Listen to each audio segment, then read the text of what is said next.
Good morning Sunil sir की तरफ से। बस शानदार, मस्त है।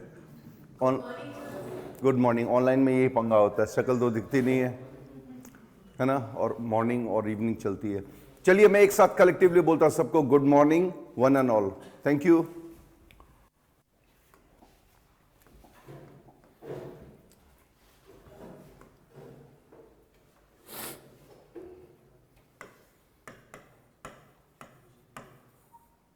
सीधा सीधा टॉपिक पे आते हैं, बाकी बातें बाद में करेंगे जब बैच को लॉन्च करेंगे। डेमो है, 3 चीजें आपको नोट करनी है डेमो के अंदर, ऐसे बाद में दिखाता हूं आपको।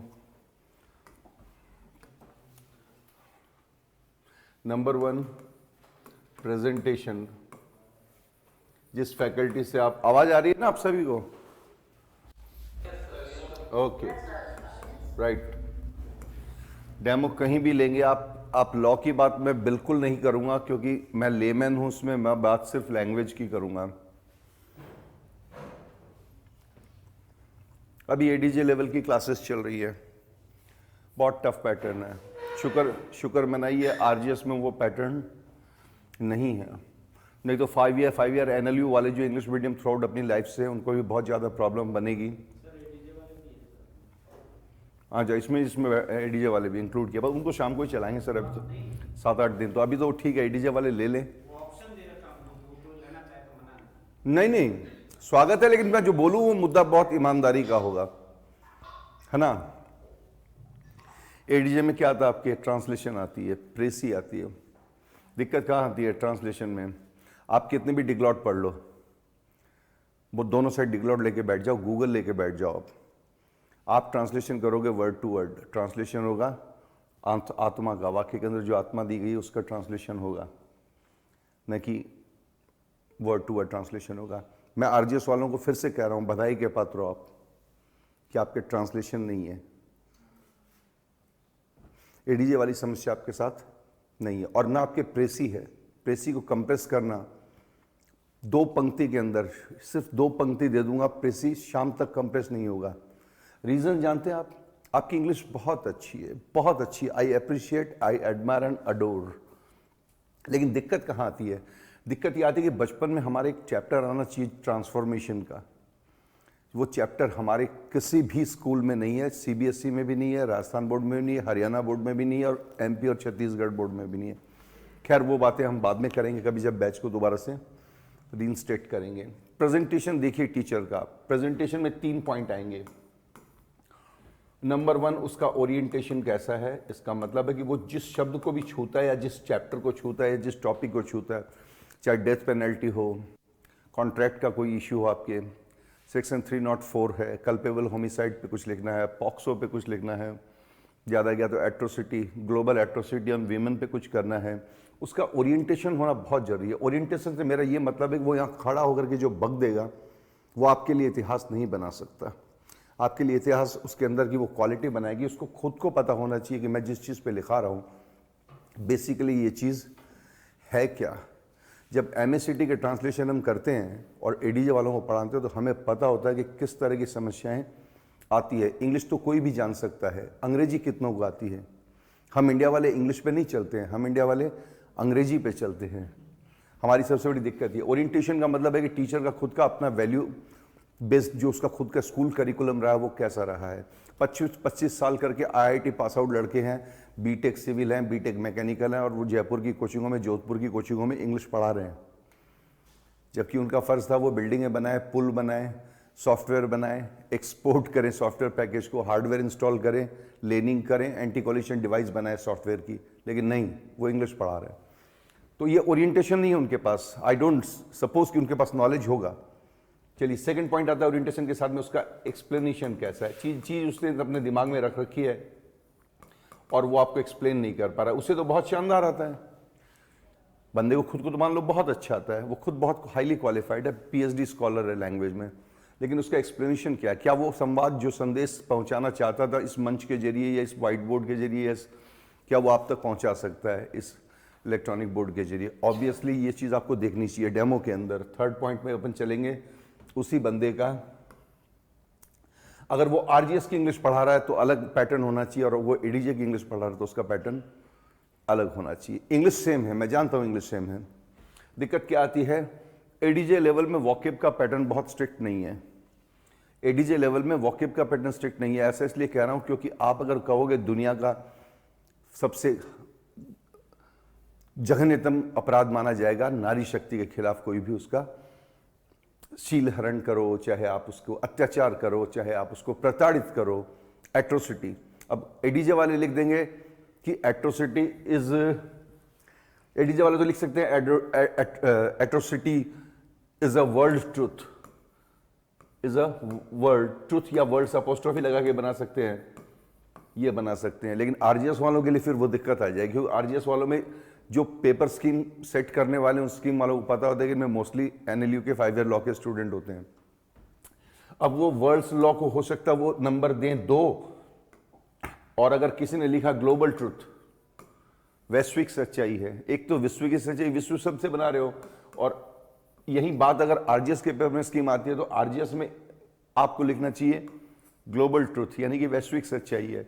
एडीजे वाले वर्ल्ड ट्रूथ लिखेंगे तो भी चलेगा। रीजन ये है कि वहां सब आपके 42-45 की एज वाले होते हैं, जिनके जमाने में इंग्लिश का स्कोप इतना ज्यादा एडवांस नहीं था, वो बॉटम लेवल पे रहने वाले थे। यहां मैं किसी को हतोत्साहित नहीं कर रहा हूं, एक टीचर अगर भाषा, मैं लैंग्वेज की बात कर रहा हूं सिर्फ, लॉ की नहीं। लॉ में आप लॉ बुक से चलते हैं। लॉ बुक का मतलब अगर है कि अंडर सेक्शन 46 अगर वीमेन के अरेस्ट को अगर प्रोहिबिट किया गया है विदाउट कॉग्निजेंस और without an approval taken by the magistrate, and that even in the in association with a lady police officer leading the squad, leading the team, तो ये आपको 46 ही लिखना है आपको। You can't simply shift it to section 45 और 47 CrPC. पर दिक्कत यह है कि हमारे लैंग्वेज में ऐसा नहीं होगा। आपके पास में अपॉर्चुनिटी, आप left and right, top and bottom, upper lower circuit पे आप जा सकते हैं। यहां एक चीज मैं बता दूं कि सोशल इंपैक्ट पे, इकोनॉमिक इम्पैक्ट पे, रिलीजियस इम्पैक्ट, दूसरा कोई कंजर्वेटिव ऑर्थोडॉक्स माइंडसेट जो सोसाइटी में होता है, मैं सबकी हिंदी बताऊंगा, आज सिर्फ डेमो दे रहा हूं। संकीर्ण विचारधारा पे या इस तरह की कोई निबंध आता है तो वहां तो आपको सेक्शंस की जरूरत ही नहीं पड़ेगी। लेकिन अगर 498 पे अगर आप एट्रोसिटी ले रहे हो, डोमेस्टिक वायलेंस ले रहे हो, नहीं समझा, और या पॉक्सो ले रहे हो, तो आपको सेक्शन 16, 18, 19, 34 ये सारे डिफाइन करने पड़ते, तो वहां पर आपका जो निबंध है उसमें आपके सेक्शंस क्या होने चाहिए, लीगल इंपैक्ट पे जो रूल बुक है जिसको हम कहते हैं बुक ऑफ द लॉ, उसके मुताबिक चलेगी। और अगर वो ऐसे नहीं है जो हम कह रहे हैं, जैसे मैं कहता हूं अब्यूजेस ऑफ इंटरनेट, अब्यूजेस का मतलब होता है दुरुपयोग या बुराई, और इंटरनेट आपको पता है इंटरनेट, तो इंटरनेट का दुरुपयोग, तो वहां पर आपको किसी भी शिक्षण की जरूरत नहीं है। कोई बहुत होशियार कैंडिडेट होगा आरजीएस का तो वो आईटी एक्ट, कोई भी आईटी एक्ट को मेंशन कर देगा, इंफॉर्मेशन टेक्नोलॉजी एक्ट का कोई भी एक सेक्शन, एक प्रोविजन डाल करके वो निकल लेगा। वहां आपको लीगलिटी एक्सप्रेस करने की जरूरत नहीं है। थर्ड पॉइंट जो मैं आपको बता रहा था वो ये था, टीचर का प्रेजेंटेशन। थर्ड पार्ट है वो आपका टीचर की वोकेबुलरी कैसी होनी चाहिए। कोई सेंटेंस बिगिन करते हो आप, एक वर्ड है, हम जैसे कोई कहना चाहते हैं कि यह निर्विवादित रूप से सत्य है कि समाज को पूरी तरह से अपराध मुक्त नहीं किया जा सकता। कंसीव आपको पता है, झूठ न मैं बोलूंगा पूरे बैच के दौरान, अगर मुझे पढ़ाना पड़ा तो, और न आप बोलोगे, है ना, सत्य पे कायम रहोगे। सत्य कैसा, सिर्फ सिलेबस का सच, और बाकी सच आपकी जिंदगी का आपके पास और मेरी जिंदगी का मेरे पास, निजी जीवन का कोई सत्य नहीं, सिलेबस से रिलेटेड सत्य। ये कह रहा हूं मैं कि आप उत्तर भारतीय हो, मैं भी हूं, आर्यन हो, हमारी आपकी जो नस्ल है, अपनी बोल, चलो मैं अपनी बोल लेता हूं क्योंकि मैं भी आपके साथ हूं, आपकी की तरह हूं। अपनी नस्ल में क्या है, सबसे बड़ी दिक्कत क्या है कि अपने को ट्रांसलेशन मेथड से इंग्लिश करनी पड़ती है।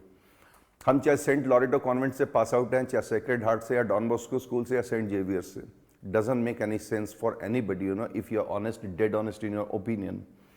हम पहले हिंदी में कंसीव करेंगे, थोड़ा सा एक यहां पर एक रेखा चलेगी, फिर हम धीरे धीरे उस रेखा को उल्टी लेकर के उसका इंग्लिश करने की कोशिश करेंगे। आपने कभी न्यूज चैनल देखा होगा, न्यूज़ चैनल में वोकल क्लिप, वोकल चलता रहता है, ऑडियो, ओरल आर्ग्यूमेंट्स होते रहते हैं मौखिक, लेकिन साथ साथ नीचे टिकर भी चलता है।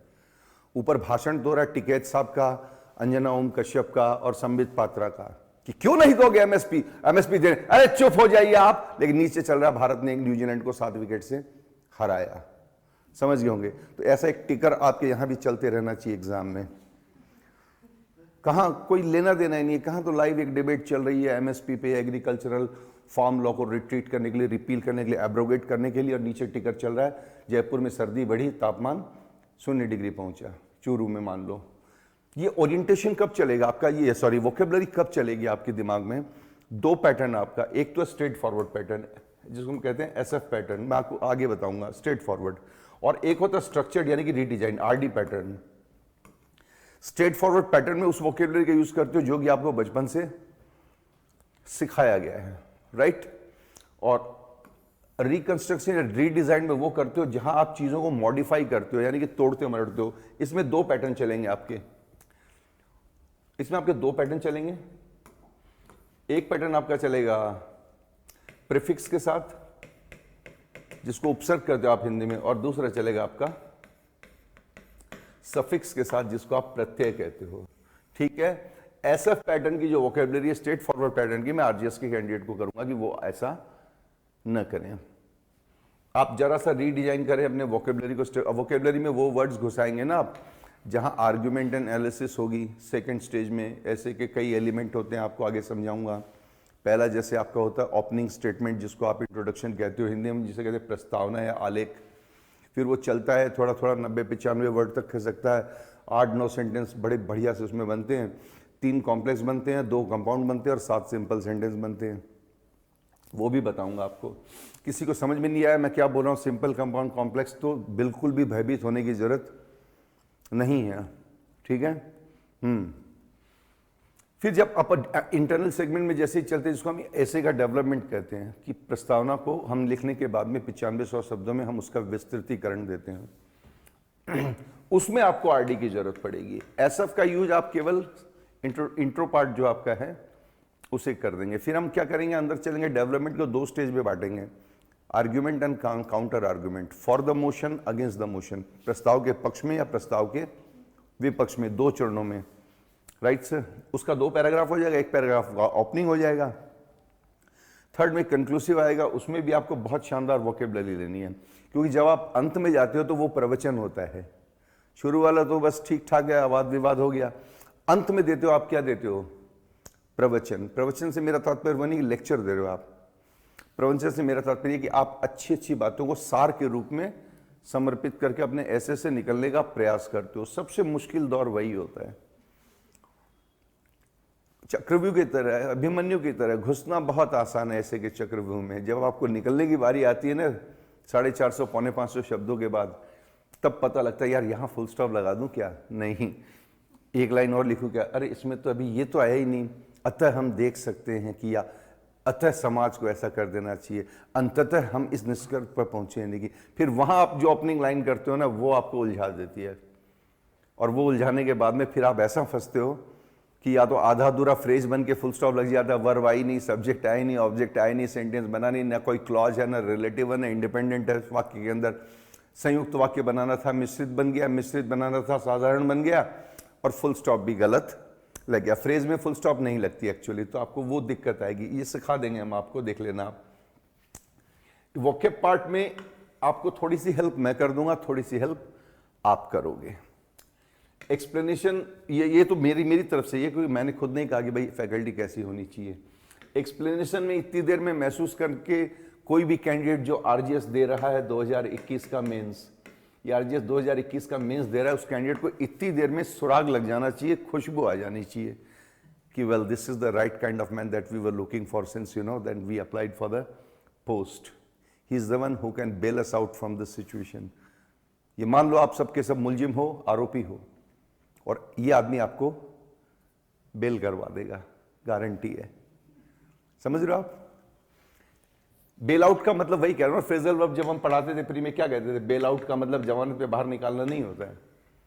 बेल आउट का मतलब होता है मुसीबत से बाहर निकालना, to get someone out of the trouble that he is in तो I'll bail you out. I'll का मतलब I shall, जिसको हम खा के बोलते हैं इंग्लिश में दबा के एक साथ कॉन्टेक्ट करके I'll bail you out. मैं आपकी जमानत करवा दूंगा। इसकी हिंदी ये नहीं होगी, इसकी हिंदी होगी मैं आपको मुसीबत से उबार दूंगा। तो ये आप पैटर्न थर्ड पैटर्न कर लेंगे। ये बात किसकी चल रही थी? ये बात चल रही थी हमारी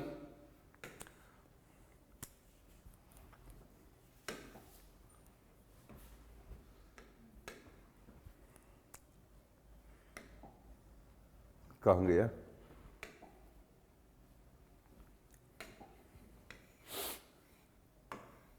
ये बात चल रही थी हमारी टीचर के प्रेजेंटेशन ओरिएंटेशन की। 3 पार्ट हो गए टीचर का। टीचर को भूल जाइए, आप पे डिस्कशन करते हैं हम थोड़ा सा, बहुत देर हो गई ना आपको। आप एज ए कैंडिडेट, एक कैंडिडेट के रूप में आपके पास भी तो क्या होना चाहिए? हमारी तो 3 प्रतिभाएं होनी चाहिए, उसमें से भी एक का भी अगर अभाव है, ओरिएंटेशन, प्रेजेंटेशन और एक्सप्लेनेशन, उसके साथ में वोकेबलरी का पैटर्न जो चलता है, कैंडिडेट्स के लिए क्या चाहिए? कैंडिडेट का सबसे पहला पॉइंट होगा, उसको बहुत ही कंसीविंग होना पड़ेगा। आप चाहें तो उतार सकते हैं। मेरे ख्याल से कोशिश ये करें, जो ऑनलाइन बैठे हैं वो उनकी तो अपने हिसाब से चलेगी, क्योंकि वो न तो दिखाई देते हैं ना हम उनको इंटरफेयर कर सकते हैं। हो सकता है कई लोग मूंगफली छील के खा रहे हों, हेडफोन्स लगे हों। बुरा मत मानना, वैचारिक अभिव्यक्ति की आज़ादी आपने नहीं, संविधान ने मुझे दी है, और जो मंच मुझे सरस्वती ने दिया, उस मंच पे ताकत है कि मैं वो कह सकूं जो मेरे दिल में है।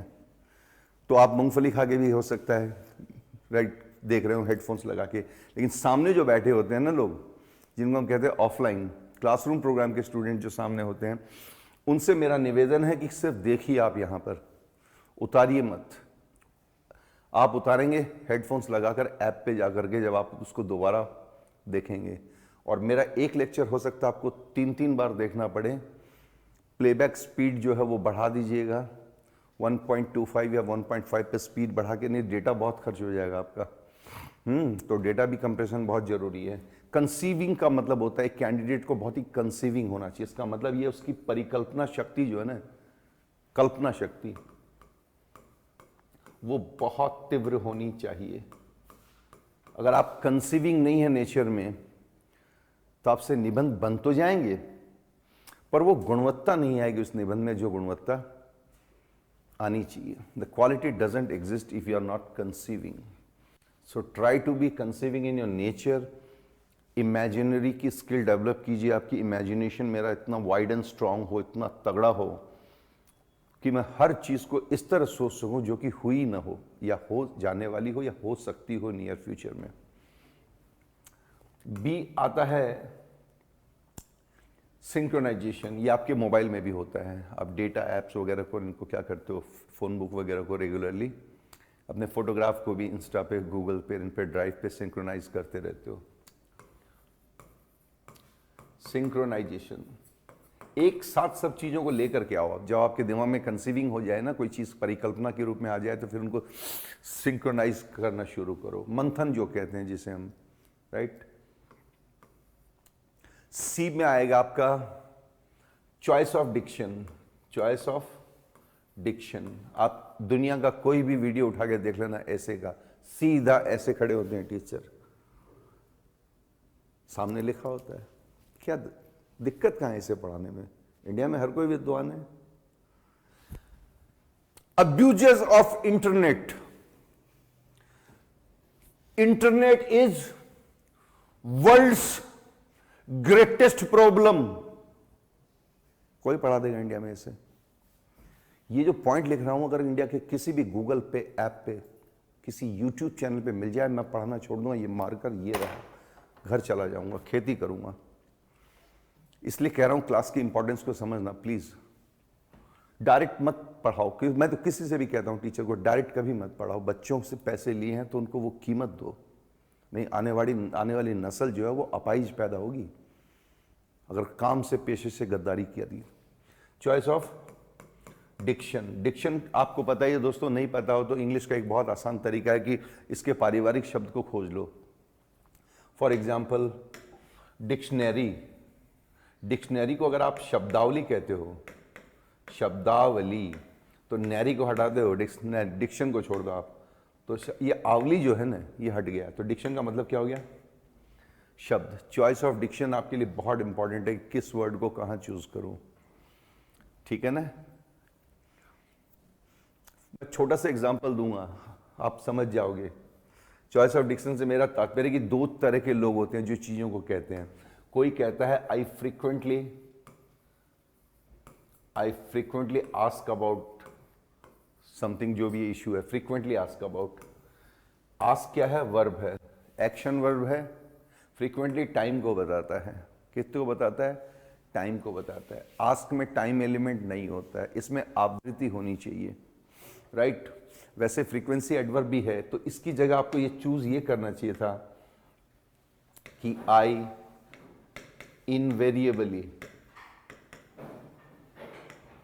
Invariably ask about you. ये उसको छोड़ दीजिए आप, इसकी जगह ये लीजिए, सटीकता इस शब्द की ज्यादा है। लेकिन अगर यहां पर मीट है, कौन सा शब्द है यहां पर? मीट, मिलना। मैं पूछता नहीं, मैं अक्सर उससे मिलता हूं, तो अक्सर में ये अब ये नहीं आएगा। आई इनवेरिएबली मीट हर, अब आपका ये एलिमेंट सही है। I frequently meet her at the bus stop, या जो भी है, थिएटर, जिम, पार्क, जहां भी जॉगिंग वॉगिंग में मिलते हो, तो वो आप इसको वहां यूज कर लोगे। डिक्शन का सिंक्रोनाइजेशन अगर किसी ने कर लिया तो उसके बाद फिर आगे चलेंगे अपन।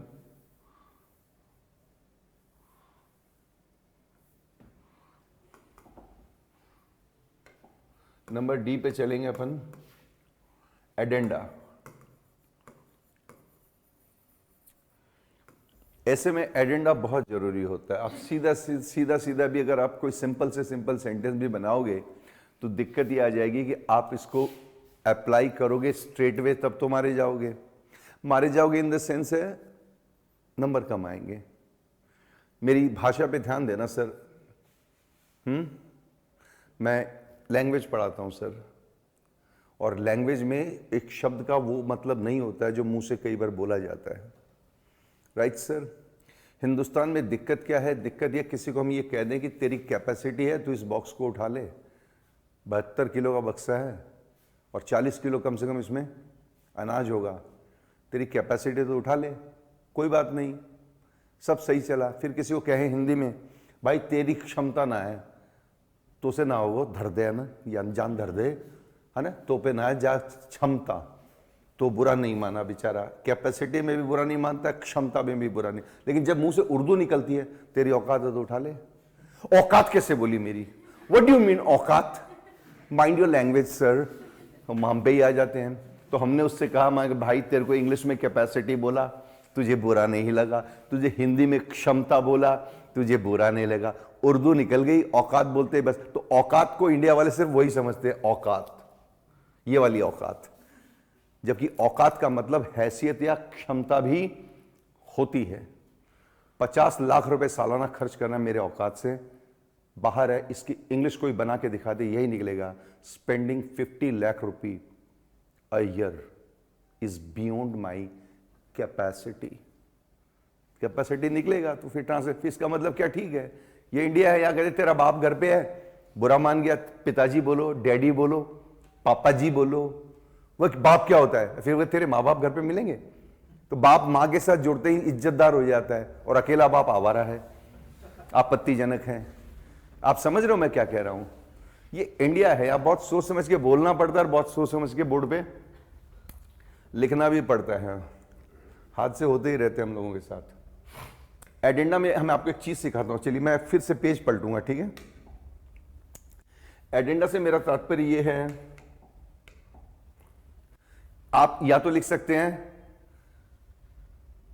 we see that nothing can save a criminal if the agencies, we see that nothing can save a criminal if the agencies do their work sincerely, and हम देख सकते हैं कि दुनिया की कोई ताकत जो है वो किसी अपराधी को नहीं बचा सकती अगर एजेंसी यानी कि जांच एजेंसियां जो भी अपना काम पूरी निष्ठा और ईमानदारी से करें। हम जब ये लिखेंगे तो एजेंडा एक्चुअली हमारा पीछे जाना चाहिए। आप डायरेक्ट किसी कंपाउंड कॉम्प्लेक्स सेंटेंस को न लिखें, ये हर एक में करना जरूरी नहीं है। अब यहां आपको ऐसे लिखना चाहिए, इस रोशनी के परिप्रेक्ष्य में, ऊपर आपने जो रोशनी डाल दी, ये ऊपर गया मैटर वो बाद में आता है, वो आपको अलग अलग सिखाऊंगा। In the light of above, जिसका मतलब है उपरोक्त रोशनी के संदर्भ। In the light of above आपका क्या हो गया, इस पूरे सेंटेंस का क्या हो गया, एडेंडा हो गया। एडेंडा कॉन्ट्राडिक्शन में भी आता है, जरूरी नहीं सपोजिशन में ही आए। आप पक्ष में हो तब भी आलोचना, और आलोचना में हो तब भी एडेंडा का प्रयोग आप करते हो। तो क्या होता है, एडवर्बियल एफिशिएंसी जो होती है ना, या प्रीपोजिशनल क्लॉज जो शुरू में हम इंट्रोड्यूस करते हैं, वो वाक्य को क्या बनाते हैं, न केवल लंबा बना देते हैं, 500 तक पहुंचाने में हमारी मदद करते हैं, बल्कि वाक्य को खूबसूरत भी बना देते हैं। एक एग्जांपल और लिए,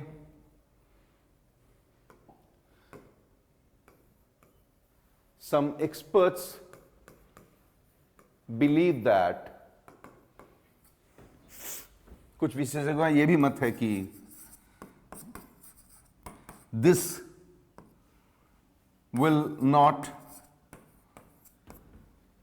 solve the purpose, कि ये उद्देश्य को हल करने में या समस्या के हल में हमारी मदद नहीं कर सकेगा। अब यहां एजेंडा क्या आता है कि दूसरी तरफ यहां हम ये एजेंडा लगा सकते हैं, ऑन दी अदर हैंड, और ये कॉमा आ गया। क्यों आ गया एजेंडा में कॉमा? ये आएगा क्योंकि प्रीपोजिशनल क्लॉज किसी भी फ्रेज को बिगिन करेंगे तो मेन क्लॉज आपका जब इंट्रोड्यूस होगा तो वो कॉमा से क्या होगा, अलग किया जाएगा। आपके हिंदी में भी होता है, अंततो गत्वा रामलाल की पुलिस अभिरक्षा में मौत हो गई। तो अंततो गत्वा और रामलाल को आपको सेपरेट करना पड़ेगा, और गत्वा के बाद में आपको एक छोटा सा कॉमा डालना पड़ेगा। And the accused, right, Ramlal, right, was declared dead in police custody. चलिए, ये एजेंडा हम छोटी छोटी बातें करेंगे आज, लंबी चौड़ी बात नहीं करेंगे।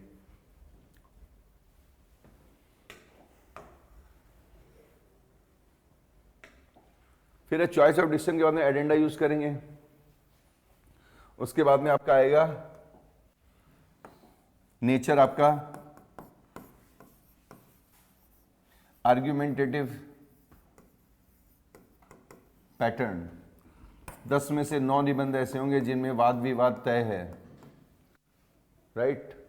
सिंपल निबंध भी आ सकता है, लेकिन 10 में से 9 निबंध हम जो पढ़ाते हैं आपको पता है, क्योंकि एग्जाम का पैटर्न इंडिया में ऐसा है कि आपके जो आर्ग्यूमेंटेटिव एनालिसिस होती है या पैटर्न होता है वही कायम रहता है। उसमें आपको ये करना है कि आपको ये देखना है कि जो बिंदु दिया गया उससे समाज कितना सहमत है। 10 लोग ऐसे भी हो सकते हैं जो असहमत हो, जैसे आपके सीए जो कैब था, पहले बिल था, फिर बाद में एक्ट बना, सिटीजनशिप अमेंडमेंट एक्ट। तो सीए पे आए तो आपको रेशियो रखना चाहिए आर्गुमेंटेटिव पैटर्न का 70-30। क्या रखना चाहिए? 70-30। अगर बिल लेजिस्लेशन में है और इलेक्टेड गवर्नमेंट ने इंट्रोड्यूस किया उस बिल को, तो सरकार कितनी भी गलत हो, नीच हो, पाखंडी हो, मतदान हमने ही तो किया था, हम ही तो लेके आए हैं। ऐसा थोड़ी अमित शाह ने, मोदी ने लात मारी और बोला हट हम बैठेंगे दिल्ली के तख्त पे। ये लोधी, सैयद और तुगलकों का शासन नहीं है। चुनी हुई सरकार पीपल्स रिप्रेजेंटेशन एक्ट के अंदर प्रोपोर्शनल वोट से या एडल्ट फ्रेंचाइज राइट जो होता है उससे निर्वाचित होती है। तो असहमति का दौर आपका 30% का रहना चाहिए, और आपका सहमति का दौर जो आपके जो भी हिसाब से, अपने हिसाब से देख लेंगे, आपका ये रेशियो जो आपका 70-30 का। तो 70 में तो आप क्या किया, आर्गुमेंट के पॉजिटिव यानी कि पक्ष में चले जाइए, और 30% जो है एलिमेंट वो आप किस में रख दीजिए, आर्गुमेंट के नेगेटिव में रख दी जाइए। नेगेटिव में करने का तरीका बहुत आसान है, यशगान कर दीजिए, कीर्ति कर दीजिए बिल की, और एक पैराग्राफ नीचे डाल करके बोलिए still there are some impacts which may or may not be। उसमें भी पूरा नहीं, हो भी सकता नहीं, may or may not be, you know, of any benefit or of any use to the people who are from the downtrodden class. It is because those who have money and muscle power can easily access the citizenship irrespective of country that they represent. But if there is a migration of poor community, probably they would not be able to cross the border in spite of everything that they have in their hand, you know, considering the legality and access of the cross-border acceptance of the provisions laid under the bill or act of, है ना, Citizenship Amendment Act. फिर वो इसको और आगे बढ़ा, बोला अल्ले यार अब तो 410 ही में है, अब क्या करें, 500 तो चलें। नहीं, सीए में तो केस बना ही नहीं अभी तक। सीए में इसके अंदर है सर एक केस दिल्ली एनसीटी का, एक सिटीजनशिप से रिलेटेड भी केस एक नया है। सिटीजनशिप से रिलेटेड, हाँ, तो जो रेट लगती है, जो पेंडिंग रेट है ना, जिसपे भी आर्गुमेंट चल रहे हैं, उसको तो रेफर ना करें, नहीं वो नाराज हो जाएगा। वाह, ये तो जस्टिस दीपक मिश्रा जस्टिस पीएन भगवती से बड़ा है, यहाँ ले आया। अभी तो जस्टिस बेंच तो बैठी हुई है, अब तक 2 तो हियरिंग हुई है टोटल। मैं आपको एडवाइस कर, बहुत सीनियर सर, 1968 की बर्थ है मेरी, 53 साल हो गए, 98 से जुडिशरी पढ़ा रहा हूँ। कितने साल हो गए देख लो आप, 21 और 2 23 साल तो जुडिशरी पढ़ाते हो गए। जजमेंट अगर है वो ला सकते हैं, इंडिक्टमेंट कोई है वो ला सकते हैं आप, एडवर्स रिमार्क का कोई, एडवर्स रिमार्क इंडिक्टमेंट आपको पता ही है वर्डिक्ट स्टेज में ही आएंगे। ऐसा थोड़ी हो सकता है कि आप ट्रायल और हियरिंग के दौरान ही इंडिक्टमेंट कर दो। एसीआर तो खराब कर सकते हो किसी एपी की।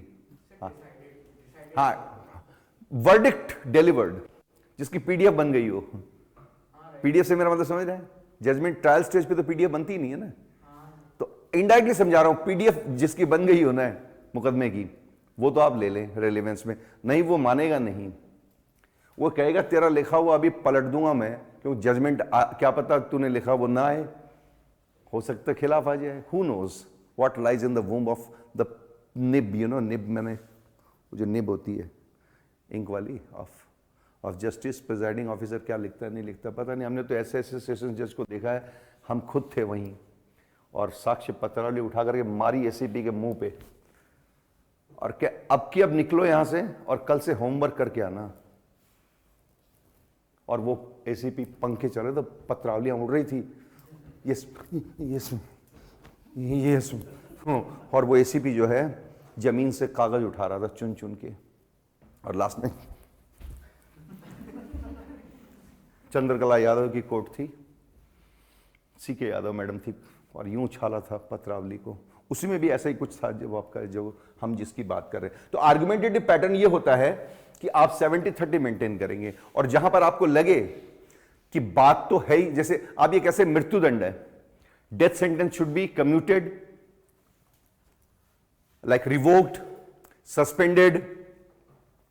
चलो कम्यूट का तो पावर है, लेकिन सस्पेंड या रिवोक करना तो कॉन्स्टिट्यूशनल वैलिडिटी और इनवैलिडिटी की बात आ गई ना।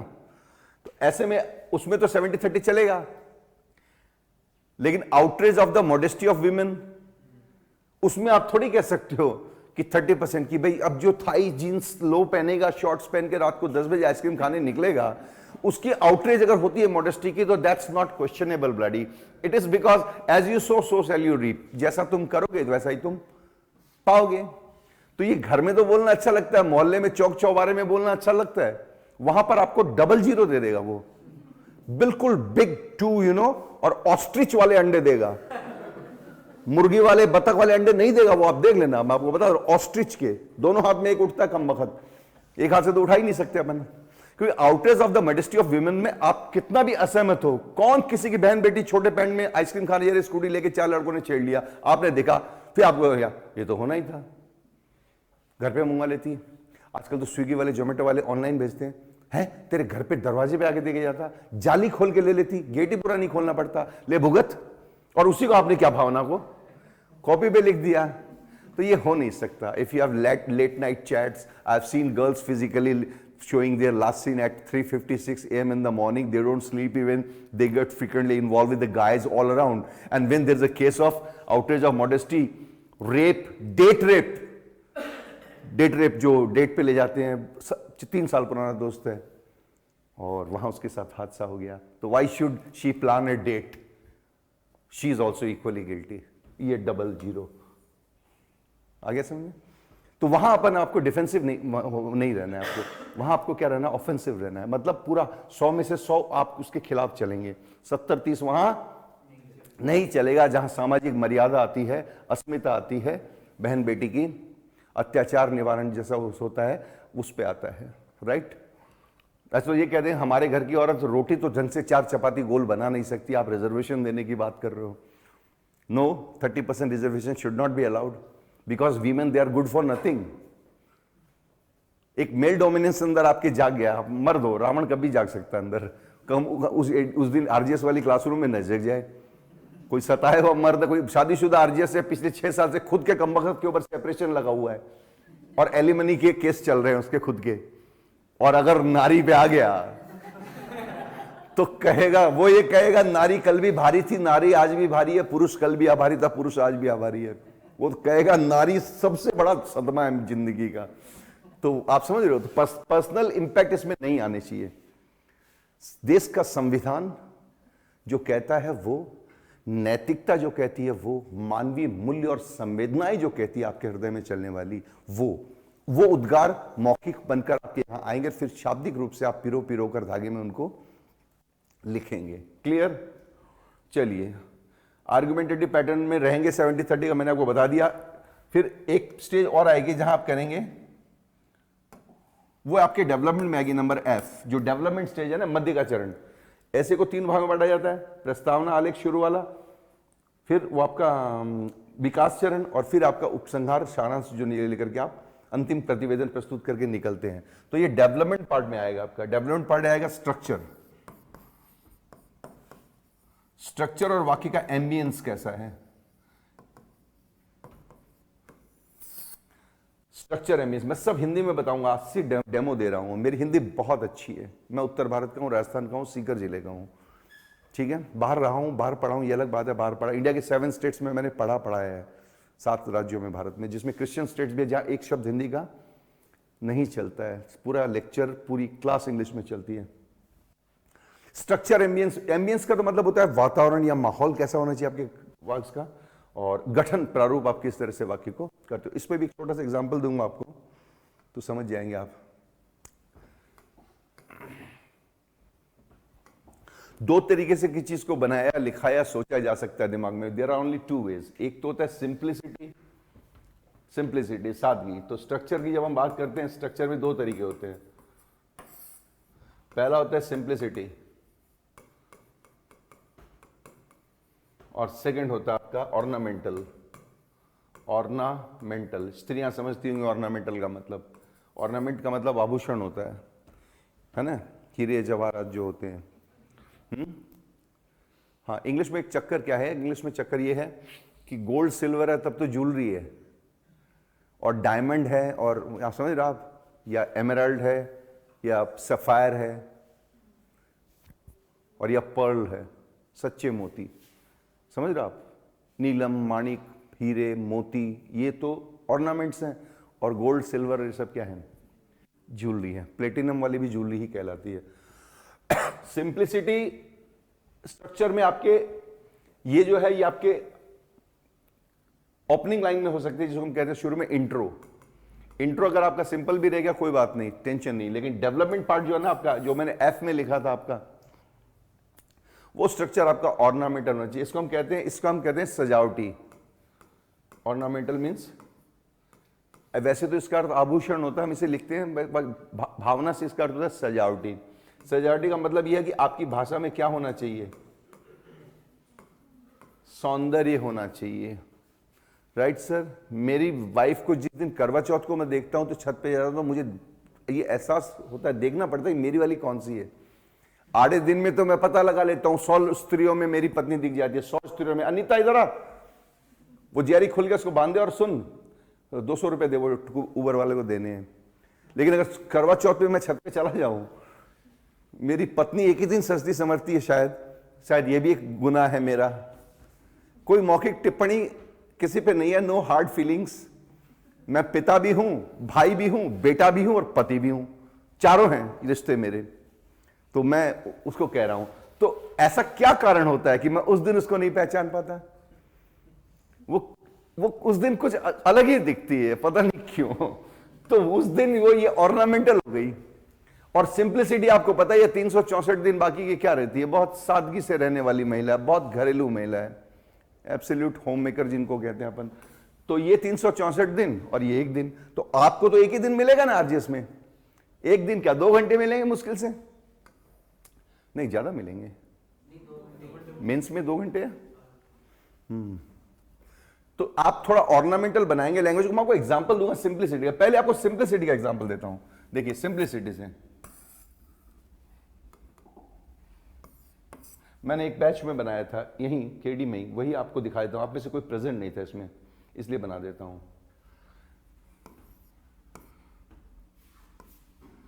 It is time to kill those habitual offenders. It is time to kill those habitual offenders for the benefit of society, for the benefit of society.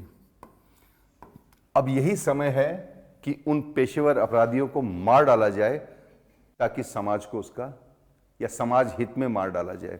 कई लोग ये भी सोच रहे हैं सर ये सिंप्लिसिटी है ये सिंप्लिसिटी है तो ऑर्नामेंटल क्या होगा? भाई साहब ये सिंप्लिसिटी है, साबित कर दूंगा सिंप्लिसिटी कैसे है। It is time to kill. To kill यहां पे क्या है? इंफिनिटिव वर्ब है। इंफिनिटिव वर्ब है, इसका मतलब यहां कोई कंजंक्शन नहीं है। दोज हैबिचुअल ऑफेंडर्स, ये क्या है?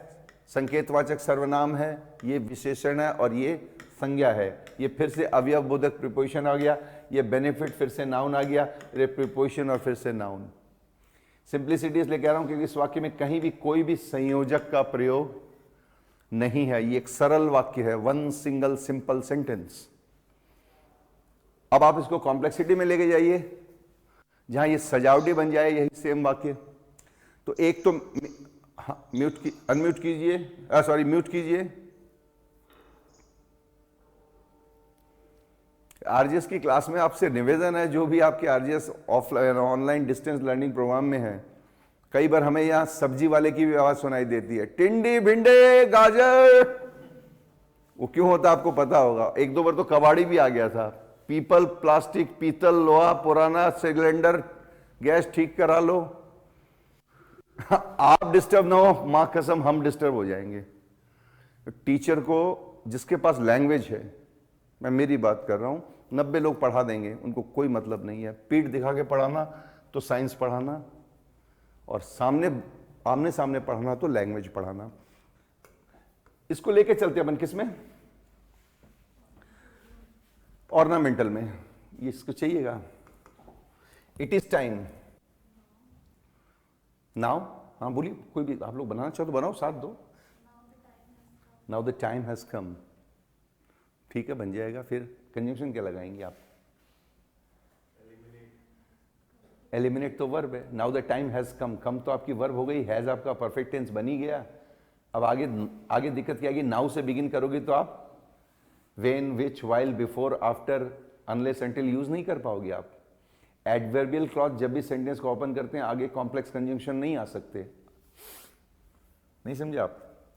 तो बेहतर होगा हम सब्जेक्ट से ही बिगिन करें जिसमें या तो नाउन हो और या प्रोनाउन हो, संज्ञा सर्वनाम में से कोई एक हो। इट सर्वनाम है ही किसका? जो भी बोला गया उसका। जैसे इट का मतलब होता है, जैसे मान लो यूथेनेसिया, इट यहां यूथेनेसिया के लिए है तो यूथेनेसिया लिख दो और चाहे इट लिख दो, बात तो बराबर है। या ऊपर ड्रग्स है, ड्रग्स अब्यूज है ना, in a developing nation like India, मतलब ऊपर ड्रग्स है, नीचे आप इट लिख दो, क्या फर्क पड़ने वाला है? नहीं, ऑर्नामेंटल से मेरा मतलब ये थोड़ी उथल पुथल ही कर दो आप। ये भी तो इंग्लिश का एक सॉलिड वाक्य है कि नहीं है? कईयों को तो यही सहारा देगा, कई तो यहां तक भी नहीं पहुंच पाएंगे। तो इसका मतलब यह है कि हम, इसने क्या लिखा था आप बताइए, इसने क्या लिखा था? यही समय है, और आप लिख सकते हो यही वो सही समय है। आप इसको इट इज टाइम को कर दीजिए it is high time. High time means वो वक्त, वो घड़ी आ गई है, ये वो घड़ी है जो आ चुकी होती है। It is high time. It is time appropriate नहीं होता है। जब आप जुडिशियरी में इसमें कहते हो अप्रोप्रिएट, अप्रोप्रिएट वर्ड का मतलब होता है कि आप वो जो इस वक्त है वही अप्रोप्रिएट है। तो अप्रोप्रिएट टाइम नहीं होगा फिर वो। अप्रोप्रिएट टाइम वो होता है जिसमें क्लॉक दी हुई होती है आपको और उसके हिसाब से चलती है। जैसे 10 बजे पार्टी है, अप्रोप्रिएट टाइम पे पहुंच जाना, एग्जैक्ट टाइम पे पहुंच जाना, शार्प 10 पहुंच जाना, डॉट 10 पहुंच जाना, वो तो टाइमिंग में चलती है जहां घड़ी नहीं है। अब ये किस शताब्दी में बोला गया, किस साल बोला गया है, किस महीने में बोला गया, अपन को ये नहीं पता है। It is high time we opened our eyes. ये लो, हमने क्या, मारने से पहले आंखें खोलेंगे, देखेंगे।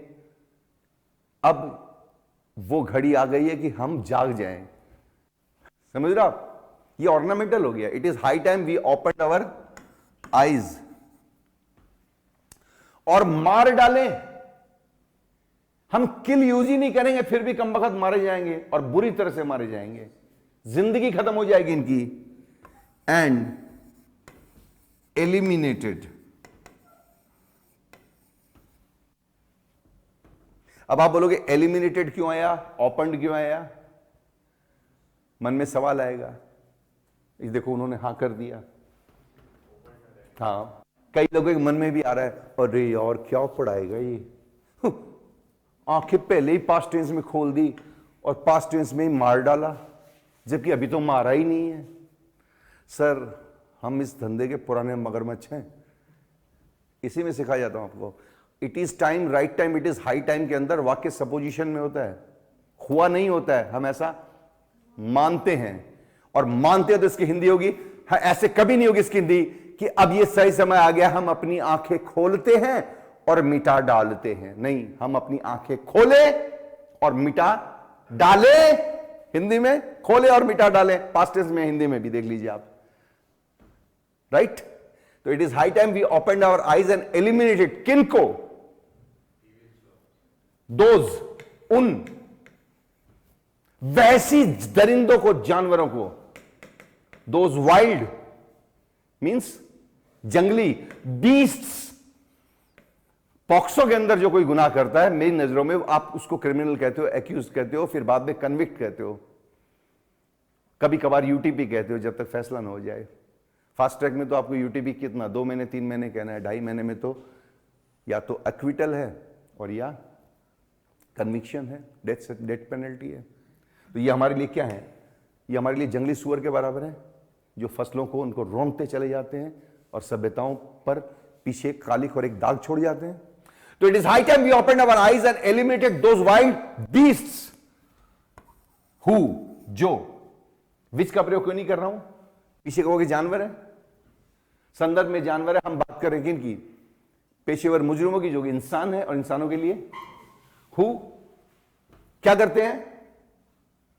जो तहस नहस कर जाते हैं, रौंद देते हैं। Who crush. अब इस पार्ट में देखो, इस पार्ट में क्रश नहीं आया है। क्यों नहीं आया? यहां हु आ गया ना, तो ये रिलेटिव प्रोनाउन है, और अभी आपका कॉम्प्लेक्स सेंटेंस बना देगा और अगला हिस्सा आपका जो है प्रेजेंट टेंस में चालू हो जाएगा वापस से। हु क्रश, क्या क्रश करते हैं? द सिविल सोसाइटी, और तहस नहस कर देते हैं, ये तो कुचल देते हैं। एंड तहस नहस कर देना की इंग्लिश, देखिए आपको दिक्कत आएगी, क्योंकि मैंने पहले ही कहा था मैं इसको ऑर्नामेंटल बनाऊंगा। छिन्न भिन्न कर देते हैं। एंड टैटर, टैटर का मतलब होता है तार तार कर देना, जीर्ण शीर्ण कर देना, एक एक धागा उधेड़ देना को इंग्लिश में। एंड टैटर दी फैब्रिक, फैब्रिक का मतलब ताना बाना, फैब्रिक का मतलब कपड़ा भी होता है, फैब्रिक का मतलब कपड़ा भी होता है, और फैब्रिक का मतलब बुना हुआ ताना बाना जो होता है ना समाज में, समाज ताने बाने से बुना हुआ होता है। And tatter the fabric of humanity, और मानवता का जो धागा है उसको फड़ा देते हैं। अब देखिए उसमें इसमें कहते हैं it is high time we, It is high time we opened our eyes and eliminated those wild beasts who crush the civil society and tatter the fabric of humanity. अंत भला तो सब भला. बेटर लेट, लास्ट अपन निकल रहे हैं निबंध से, मान लो. Better late than never. Better late than never. Right? चाहे लेट ही सही, कभी नहीं से तो आज कर की देर से ही सही हम जागे, लेकिन जागे. अब इसको और आगे नहीं लेना है, तो उसका ये फॉर्मूला हो गया आपका बेटर लेट देन नेवर. चलिए वापस चलते हैं. तो स्ट्रक्चर और एम्बियंस जो होगा ना सेंटेंस का, वो बहुत ऑथेंटिक होना चाहिए. ऑथेंटिक का मतलब खर्रा. दूसरे शब्दों में ये कह सकते हैं कि आप थोड़ा सा ब्लफ मार सकते हो, दाएं बाएं ऊपर नीचे कहीं भी. ब्लफ का मतलब समझते हो ना? कहीं की ईंट कहीं का रोड़ा, भानुमति ने कुनबा जोड़ा. राइट? अक्सर देखते हैं मैं तो फ्लाइंग टीम में भी रहा हूँ राजस्थान यूनिवर्सिटी की, नोडल ऑफिसर भी रहा हूँ मैं सीबीएसई के एग्जाम सेंटर पे. पढ़ा लिखा हूँ सर, बहुत पढ़ा लिखा हूँ. तो मैंने कहा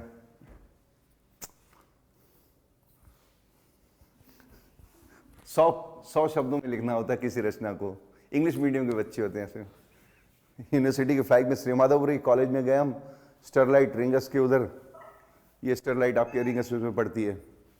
वहां किसी लड़की एक नहीं, देख लो खानो खा ले, मैडम म्यूट कीजिए प्लीज. चलिए आओ, आज हो गया. तो वहां एक छोटा सा अलेक्जेंडर पोप की एक रचना थी, कभी बाद में बताऊंगा. तो बहुत घबरा गई थी वो, उसको एंजाइटी के दौरे भी पड़ गए थे क्योंकि उसका पेपर ड्यू था और वो ड्यू पेपर दे रही थी. समझ रहे हो आप?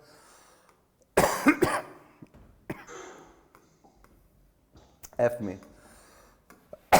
जी पार्ट में हम कहते हैं सब्स्टिट्यूशन.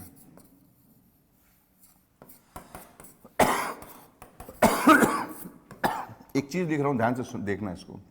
सब्स्टिट्यूशन 90% केसेस में आपकी हेल्प करेगा उन निबंध में. पानी भी नहीं रखे गए आज ये लोग, रहने दीजिए सर, देखता हूं. रहता है डेली बोतल में, एक बोतल भरी हुई पानी की. नहीं पढ़ाते पढ़ाते पता नहीं कब खांसी आ जाए. सब्स्टिट्यूशन पार्ट में 90% में ये आपको ये मदद कब करेगा? मैं आपको 30-32 वाक्य बिना टॉपिक के लिखाऊंगा. 30-32 के करीब बहुत होते बिना टॉपिक के. तो जहां आपका विराम लग जाए उस 30-32 में 2-4 चुराना डालना, फिर टॉपिक से रिलेटेड चाहे वर्ड ही रिपीट कर देना. और कुछ नहीं आए, आपने सब कुछ लिखा, फिर लिख देना कि why death penalty is in question. मृत्युदंड प्रश्न में क्यों आता है बार बार? Does society need correction? क्या समाज को सुधार की जरूरत है? फिर आगे जाना, फिर उस 32 में से फिर 5 चिपकाना. देखो सर, मैं तो साफ कहता हूं, मेरी एक आदत है, मैं रानी को रानी और कहानी को कहानी कहता हूं. लोग नाराज होते हैं, पंगे होते हैं. राइट? महिला आयोग भी कई बार आ गया मेरे पास, वारंट भी आ गए, समन भी आ गया. छिपरापत थाने से, गांधीनगर से इंचार्ज आ गए.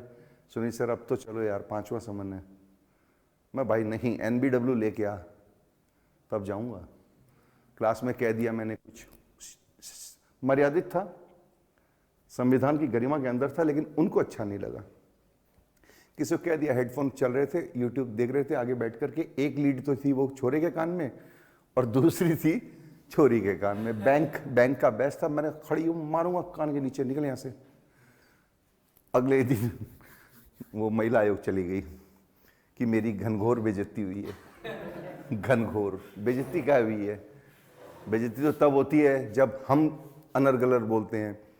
कहते हैं क्लास में, क्या मम्मी ने भयानक दाल बनाई है? दाल तो भयानक है और खतरनाक भिंडी बनी है. आजा, तो भिंडी तो खतरनाक है और दाल भयानक है. कमबख्त चुड़ैल बनाई है. क्या बनाई है तेरी मम्मी ने? आपत्ति इसलिए होती है क्योंकि मैं भाषा पढ़ाता हूं. मुझे दाल के साथ खतरनाक और भिंडी के साथ भयंकर कतई नहीं जचता है. तो कुछ बोल देते हैं तो फिर वो पंगा हो जाता है. सुधारना गुनाह है ना. Correction home juvenile justice board तक ही सीमित है इंडिया में. जो समाज में गुनहगार घूम रहे हैं उन पर कभी कोई चालान नहीं हुआ, ना कोई धारा लगी. गलत चीजें बयान करने की। चलिए सब्स्टिट्यूशन पार्ट में 90% में 30-32 सेंटेंस दूंगा। याद रखना हर सेंटेंस की डिजाइन ऐसी होगी कि 100 टॉपिक आ जाए आपके निबंध के, सब में कंपनसेट हो जाएंगे, फिट हो जाएंगे, उतार दिए जाएंगे, रखे जाएंगे, अरेंज होंगे, राइट।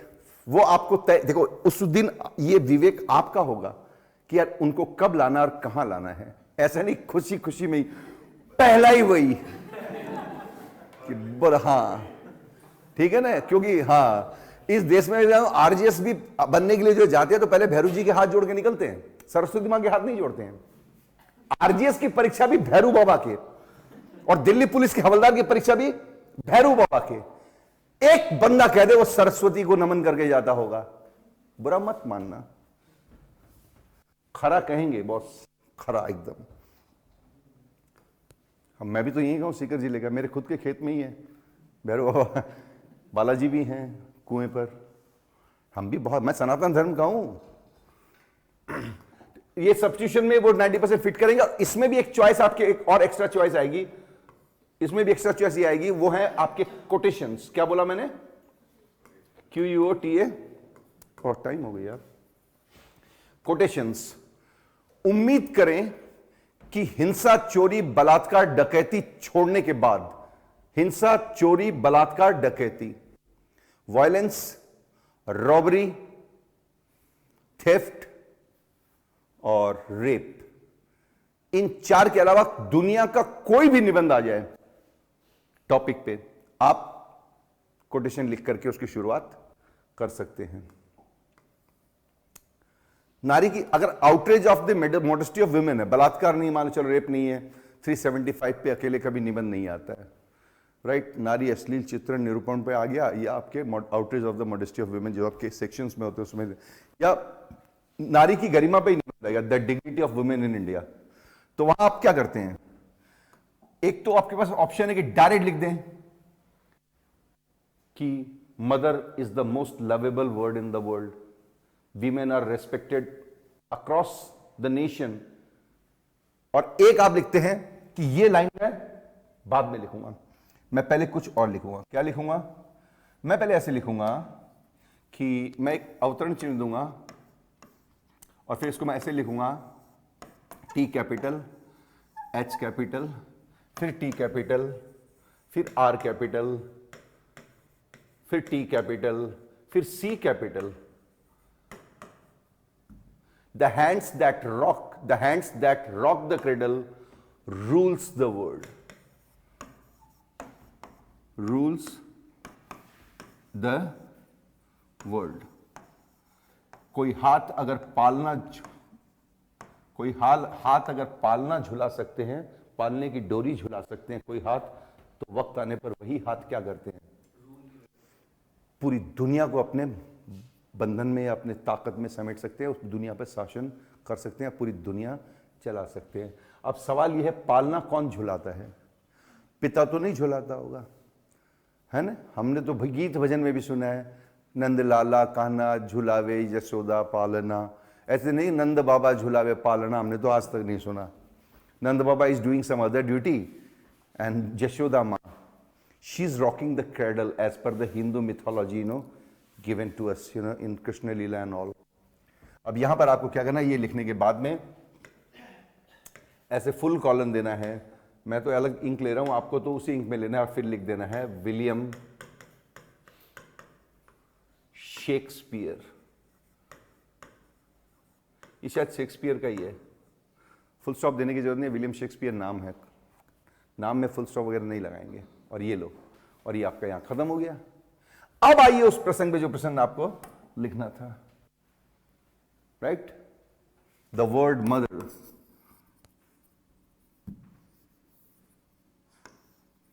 द वर्ड, यहां से निबंध शुरू हो जाएगा आपका।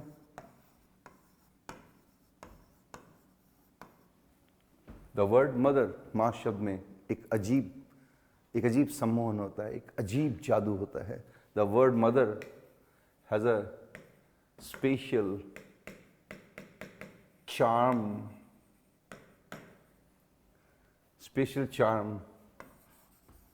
and वाइब्रेंस और गजब की जगमगाहट और चकमकाहट, और ये होती है, राइट, यहां से शुरू हो गया।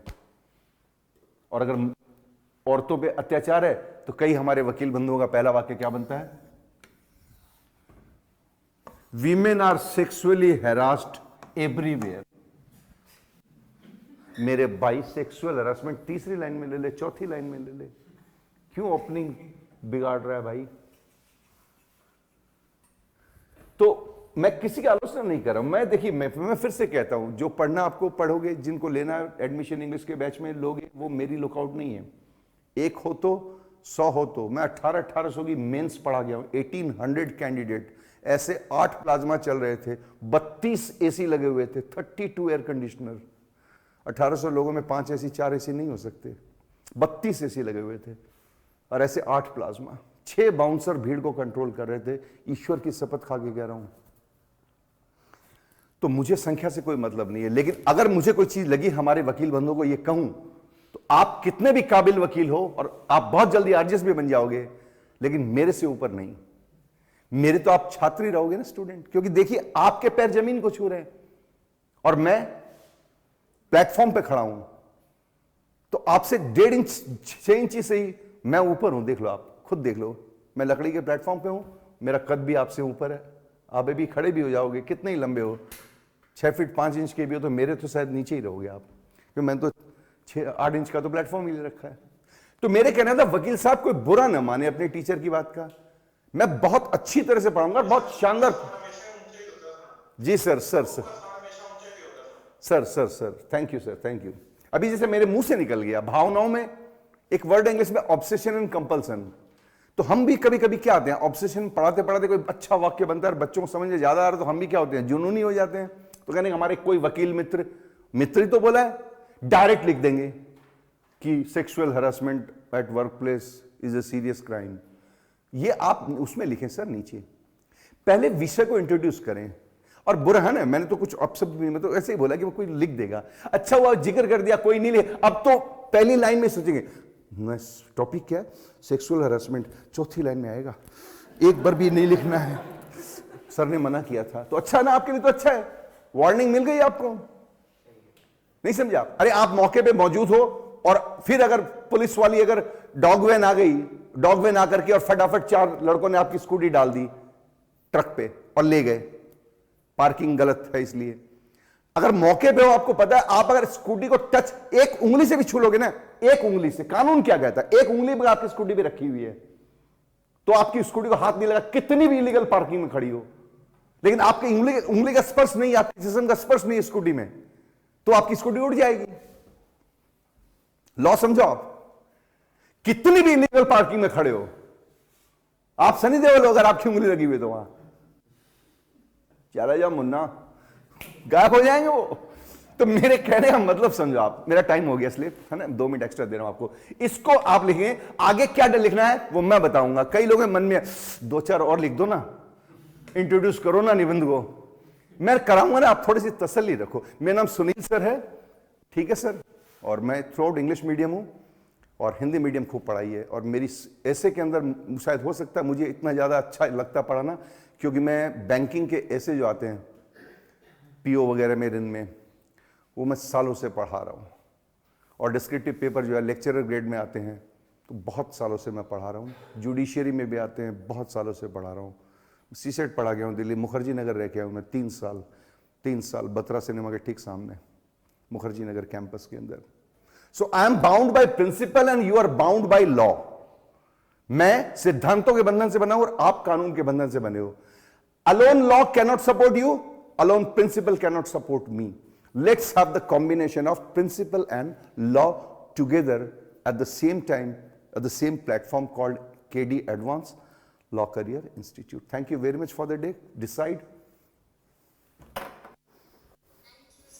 Thank you everybody. ओहो, thank you sir, thank you. तसल्ली रखिए, बस ज्यादा इतना ही कहना चाहूंगा, आप सबको वो मिलेगा जो आपने ख्वाबों में चाहा है, पर हकीकत में बदलने के लिए देखिए सर, आपको बहाना पड़ेगा पसीना, और जहां आप पसीना बहाओगे मैं बहा दूंगा आंसू, आपकी कामयाब। और अगर आपने आंसू बहा दिया, मैं कतरा कतरा लहू का बहा दूंगा।